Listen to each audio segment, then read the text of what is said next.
अस्सलामुअलैकुम। आज की वीडियो में हम यूनिट नंबर 3 के शॉर्ट क्वेश्चन आंसर को कवर करेंगे। इससे पहले हमने एमसीक्यूज देखे थे यूनिट नंबर 3 के, और ये टोटल 7 क्वेश्चंस हैं शॉर्ट क्वेश्चन आंसर।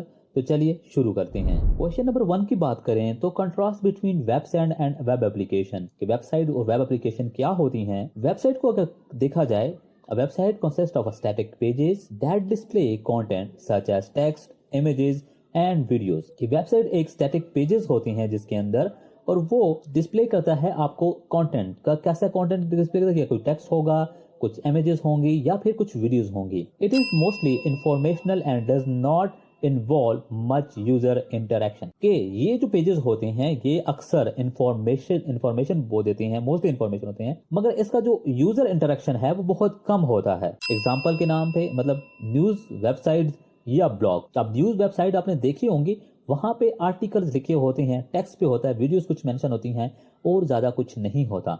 ब्लॉग की बात करें जहां पे आर्टिकल्स, कुछ रेसिपीज वाला हो या कुछ ऐसे हो ना फूड्स वाले, अगर आप उसको देखें विकीपीडिया, जहां पे आपको सिर्फ और सिर्फ आपको इन्फॉर्मेशन दी जाती है स्पेसिफिक कंटेंट के बारे में या स्पेसिफिक चीज के बारे में, वहां पे कुछ और ऐसी चीजें नहीं होती। बात करें web application, a web application is dynamic, interactive, and allow user to perform tasks. It involve user input, processing, and output. Example: online shopping platform like Amazon और email service like Gmail। के वो चीजें जहां पे आप user को वो allow करता है, इनपुट कर दे, प्रोसेस हो उस पे, और आउटपुट आपको कुछ नजर आए, मिले, तो वो क्या होती हैं? बेसिकली वेब एप्लीकेशन होती हैं।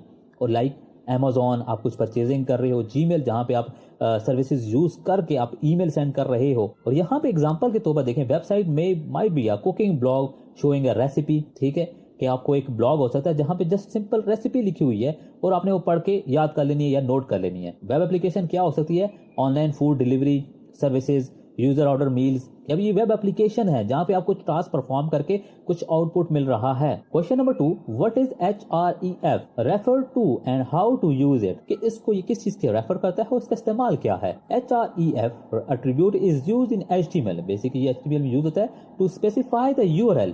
इसको पढ़ा कहा जाता है hyperlink reference of a link. It is used inside a tag, ये ए टैग के अंदर यूज किया जाता है। Navigate to another web page section और रिसोर्सेज, कि रेफर आपको रेफर करता है दूसरे पेज की तरफ या उस कंटेंट का जो भी रिसोर्सेज हैं या उसकी इंफॉर्मेशन है वो आपको दिखाता है। अब ये ए टैग है, ठीक है, उसके अंदर HREF का इस्तेमाल किया गया है। उसके बाद इक्वल, वो आपने लिंक लिखना होता है या वेबसाइट का नाम लिखना होता है, ईमेल लिखना होता है, सॉरी ईमेल की बात कर रहा हूँ, वेबसाइट पूरी लिखनी होती है WD। और ये जो लिखा हुआ है इसके अंदर वो आप इस कंटेंट पे जो भी बंदा क्लिक करेगा वो इस वेबसाइट पर पहुंच जाएगा। यहाँ पे लिखा हुआ है when click this link take the user to Google. Question number 3, enlist the optional parameter to open a web page. कौन से ऑप्शनल पैरामीटर हैं कि वेब पेज को नेक्स्ट टैब पे या नेक्स्ट वेब पेज को ओपन करने के लिए कौन से होते हैं? हमने बहुत मशहूर पढ़ा था, डीपली पढ़ा था। क्वेश्चन नंबर 3 की बात करें, enlist the optional parameter to open a web page. Optional parameter कौन से हैं open a web page? The primary optional parameter related to opening a web page in new tab window is target attribute. ठीक है,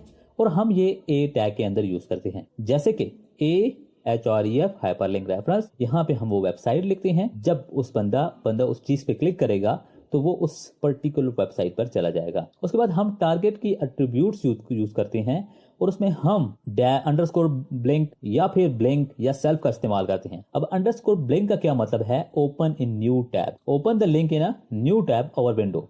इसी तरह उसके बाद हमारा अगर टारगेट को हम सेल्फ लिखते हैं तो हमारे पास क्या होगा? Open in the same frame, यानी उसी वेब पेज पर वो खुल जाएगा वो लिंक। अगर हम पेरेंट लिखते हैं, open in the parent frame. Top लिखते हैं, open in the full body of window. ठीक है, आपने ये शायद ना पढ़ा हो मगर हमने पढ़ा था। सिर्फ इसमें हमने अंडरस्कोर ब्लैंक और सिर्फ ब्लैंक और सेल्फ का पढ़ा था, आपको अच्छी तरह याद होगा। अगर याद नहीं है तो आप वीडियो देख सकते हैं, हमने ये डीपली एक्सप्लेन किया था। क्वेश्चन नंबर 4 की बात करें, list out the frequent tags used in a text of web page and what are they used for. अच्छा, यहाँ पे बात कर रहा है टेक्स्ट का। ठीक है, मैंने कुछ ज्यादा लिख दिए हैं मगर आपने सिर्फ, मैं बताऊंगा कौन से आपने कवर करने हैं। यूज इन अ टेक्स्ट, आप टेक्स्ट लिखने के लिए कौन से टैग्स का इस्तेमाल करते हैं वेब पेज में यानी HTML में। ये कुछ सारे, ये जो पहले चार टैग्स है ना, इनको आप छोड़ दें। ये जो नीचे वाले टैग है ना, पैराग्राफ, हेडिंग, BIUBR, ये टैग आप होते हैं टेक्स्ट के लिए। ये तो आप बाय डिफॉल्ट लिखना पड़ते हैं, आपने बताना होता है, ठीक है। आप इसको भी देख सकते हैं कि HTML में होता है declare a web page to be written in HTML, delimit the page head, define the title, contain the text, images, link and other elements of HTML। अच्छा, P आपको पता है define a paragraph. H1 to H6 यानी heading का है, heading with H1 being the largest and H6 is the smallest। उसके बाद B है और स्ट्रॉन्ग है। इन दोनों का मतलब ये है बोल्ड स्ट्रॉन्ग, यानी जो भी टेक्स्ट होगा वो बोल्ड फॉर्म में लिखेगा। I या EM ये इटैलिक कर देता है उस टेक्स्ट को, U अंडरलाइन कर देगा, BR यानी add a line break. Example के तौर पे आप देख सकते हैं बॉडी में हमने लिखा paragraph, this is a paragraph, main heading H1 closing भी की है।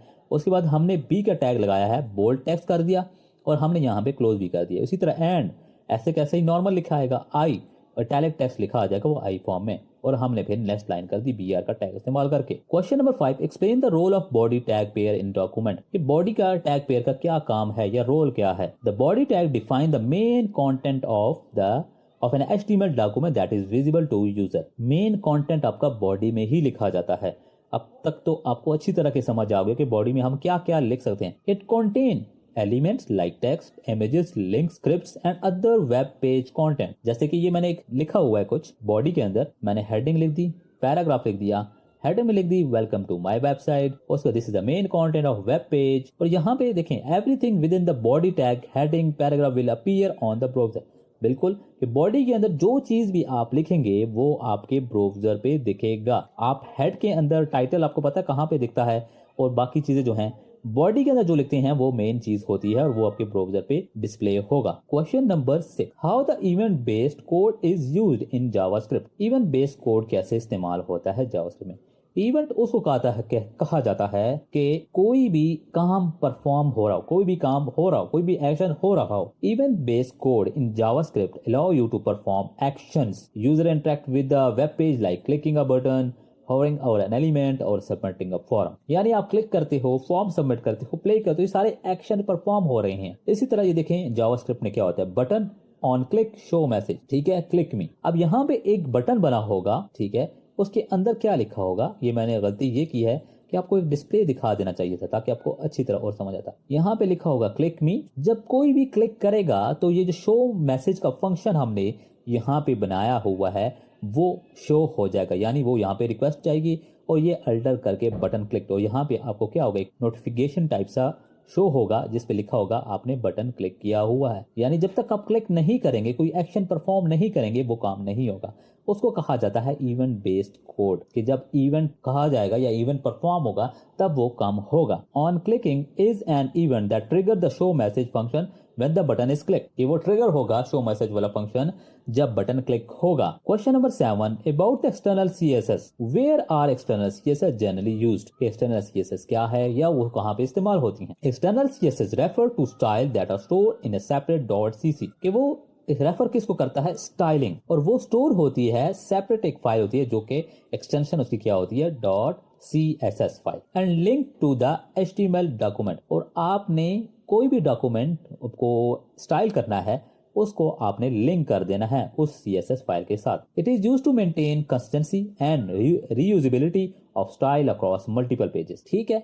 अब बेसिकली क्या है कि आपने एक वेब पेज बना दिया, उसके बाद अंदर आपको पता है बॉडी होगी, ऐसे ही है, उसके अंदर हेडिंग्स भी होंगी, और आप एक दूसरा पेज बनाते हो, वेब पेज बनाते हो इसमें, उसके अंदर भी सेम यही काम होगा, बॉडी होगी, हेडिंग होंगे। अब हर वेब पेज में आप डिफरेंट स्टाइल के साथ उसको मेंशन करोगे कि बॉडी का कलर क्या होगा, हेडिंग का क्या होगा, पैराग्राफ को क्या करना है।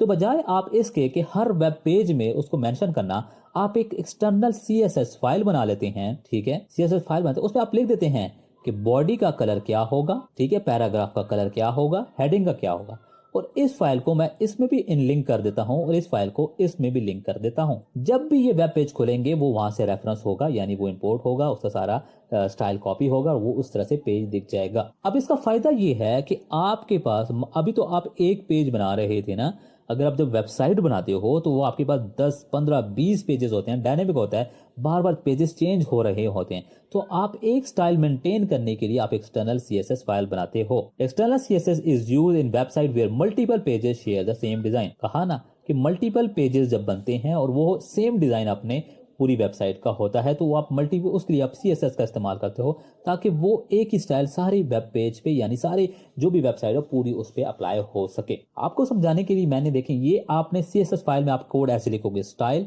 ये हमने अच्छी तरीके से मैंने अपनी वीडियो में एक्सप्लेन भी किया है, ये आपको दिखाया भी है कि CSS फाइल इंपोर्ट कैसे करते हैं और बनाते कैसे हैं। उसके बाद देखिए ये मैंने बॉडी को डिफाइन किया कि बॉडी का फॉन्ट कलर क्या होना चाहिए, बैकग्राउंड कलर क्या होना चाहिए। फिर मैंने कहा हेडिंग 1, कहीं भी हेडिंग 1 इस्तेमाल होगी ना तो उसका कलर नेवी होगा।